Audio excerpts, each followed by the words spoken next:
আল্লাহকে কি তার পরিচয়? প্রত্যেক মুমিন, মুসলিম, অমুসলিম, এমনকি নাস্তিকদের মনেও সর্বদা একটি প্রশ্ন জাগে যে আল্লাহকে কি তার পরিচয়। আজ প্রত্যেকটি প্রশ্নের উত্তর কোরআন ও সুন্নাহর মাধ্যমে জানব ইনশাআল্লাহ।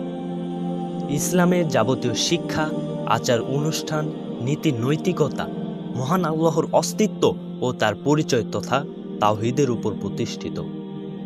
মহান আল্লাহ তাআলা সকল আশরাফুল মাখলুকাত বা সৃষ্টি সেরা জীবদের কেন্দ্র করে বলেন, তোমরা সবকিছুর পূর্বে মহান আল্লাহ কে, তার গুণাবলী কিরূপ, তিনি কি করেন, কেন এত বৃহৎ, মহান, দয়াময়, তার সম্পর্কে সকল কিছু বিস্তারিত জানো।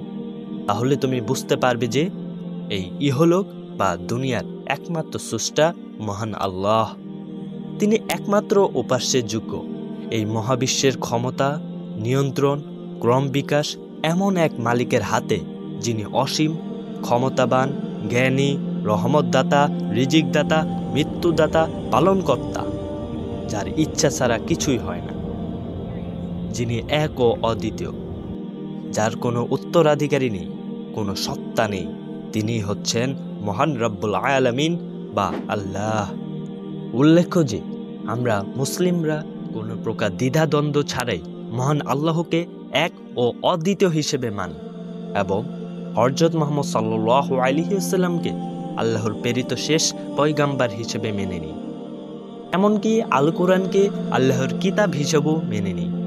তবে ইসলামী জীবনদশায় সুদূর অতীত থেকে আজ পর্যন্ত বহু মুশরিকরা, নাস্তিকরা বলে আসছে যে আল্লাহ বলে কেউ নেই, নাউজুবিল্লাহ। আবার বলে যদি থেকেও থাকে তাহলে তিনি কেমন, কি তার বৈশিষ্ট্য, তার বংশ পরিচয় কি, ইত্যাদি।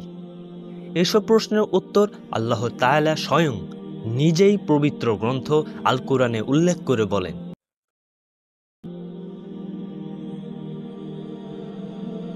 বলুন তিনি আল্লাহ এক ও অদ্বিতীয়, কেউ তার মুখাপেক্ষী নয়, বরং সকলে তার মুখাপেক্ষী। তিনি কাউকে জন্ম দেননি এবং কারো দ্বারা জন্ম হননি, সর্বশেষ কোনো কিছু তার সমতুল্য নয়। উল্লেখিত সূরার মাধ্যমে আল্লাহ খুব সংক্ষেপে তাদের প্রশ্নের জবাব দেন। যখন তারা বলে কে আল্লাহ, আল্লাহ কিসেরও বা তৈরি, বা তার বংশধারা কিরূপ, এইসব প্রশ্নের জবাব আল্লাহ একটি মাত্র শব্দ আহাদ দ্বারা জানান, যার অর্থ অদ্বিতীয়। অর্থাৎ তিনি আল্লাহ, যিনি এক ও অদ্বিতীয়, তার সমতুল্য কেউ নেই, তার সত্তা ও অস্তিত্বের অধিকারী নেই, তার পিতামাতা, স্ত্রী, সন্তান কেউ নেই, যিনি মহাবিশ্ব নিয়ন্ত্রণ করেন, যিনি রিজিক দান করেন। সকল সৃষ্টি রিজিকের জন্য তার মুখাপেক্ষী। যখন এই সৃষ্টি জগৎ ধ্বংস হয়ে যাবে তখন একমাত্র আল্লাহই থাকবে, একমাত্র আল্লাহই হবে স্রষ্টা। তিনি হবেন বিচার দিবসের মালিক। পরকালে একমাত্র বিচারক থাকবেন তিনি। এ সম্পর্কে আল্লাহ তাআলা বলেন,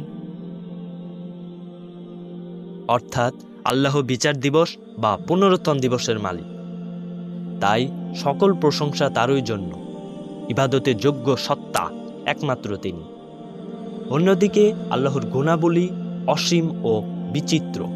তিনি সর্বশক্তিমান, পরাক্রমশীল। আমরা যাকে প্রকৃতির ধারা বা নিয়ম বলি, কিন্তু প্রকৃত অর্থে এসব আল্লাহর নিয়মেই চলে।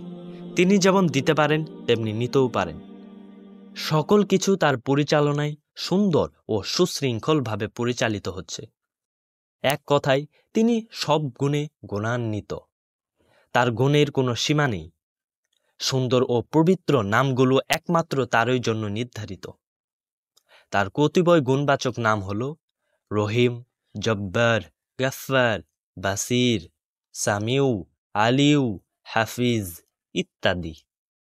তার রহমত, দয়া, কঠোরতা, নিয়ন্ত্রণতা, বিচারতা, বিচক্ষণতা, তকদিরতা, শালীনতা, ধৈর্যতা, পালনতা এত বড় ও বৃহৎ যে তা কখনোই কল্পনা করা সম্ভব নয়। সুবহানাল্লাহ। তার গুণাবলী এতই বিস্তৃত যে পবিত্র কোরআনে তার ৯৯টি নাম রয়েছে, যা তার গুণাবলীর পরিচয় তুলে ধরে। এ সত্ত্বেও যখন কাফির, মুশরিক, নাস্তিকরা আল্লাহ সম্পর্কে ধারণা বা জ্ঞান অর্জন করতে পারে না, ঈমান আনতে পারে না, বিশ্বাস আনতে পারে না, তা সত্যি মূর্খতার প্রমাণ। প্রিয় ঈমানদারগণ, আজ আমরা খুব সংক্ষেপে আল্লাহ ও তার পরিচয় তুলে ধরলাম। যদিও বা কোরআনে আরো বিস্তৃতভাবে তুলে ধরা হয়েছে। যদি আপনারা ন্যূনতম উপকৃত হন, আমাদের চ্যানেলটি সাবস্ক্রাইব করে আমাদের পাশে থাকবেন। আসসালামু আলাইকুম ওয়া রাহমাতুল্লাহ।